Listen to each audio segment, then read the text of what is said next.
What is wrong is seeking it outside when it is inside.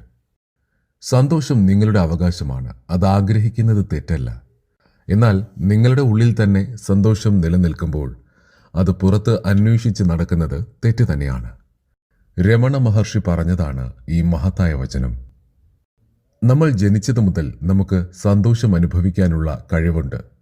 ഒരു കുഞ്ഞിന് ഒരു പുതിയ കളിപ്പാട്ടം കിട്ടുമ്പോൾ അനുഭവിക്കുന്ന സന്തോഷം ഇതിന് ഉദാഹരണമാണ്. പലപ്പോഴും നമ്മൾ സന്തോഷം പണത്തിൽ നിന്നോ പ്രശസ്തിയിൽ നിന്നോ ഒരു പ്രത്യേക വ്യക്തിയിൽ നിന്നോ ലഭിക്കുമെന്ന് കരുതുന്നു. എന്നാൽ അത് താൽക്കാലികമായ സന്തോഷം മാത്രമായിരിക്കും. ഉള്ളിൽ നിന്ന് അന്വേഷിക്കുക. യഥാർത്ഥ സന്തോഷം നമ്മുടെ ഉള്ളിൽ നിന്നാണുണ്ടാകുന്നത്. നമ്മൾ എന്ത് ചെയ്യുന്നു, എങ്ങനെ ചിന്തിക്കുന്നു എന്നത് നമ്മുടെ സന്തോഷത്തെ സ്വാധീനിക്കുന്നു. ഒരു വിദ്യാർത്ഥിക്ക് ഒരു പരീക്ഷയിൽ ഉന്നതമായ മാർക്ക് ലഭിച്ചാൽ അവന് സന്തോഷം തോന്നും. എന്നാൽ ഈ സന്തോഷം